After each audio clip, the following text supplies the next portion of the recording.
So what do you mean by security? So security is nothing but we have to protect our sensitive information from unauthorized access, including inspection, modification, recording, disruption or destruction of our data.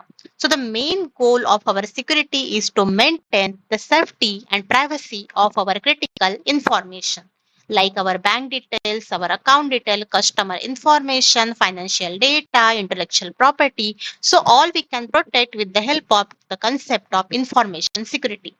So information security maintain the confidentiality and the privacy of our data. So there are different types of securities are there like information security, cyber security and the network security. So information security is nothing but our data security. We are protecting the information from unauthorized parties.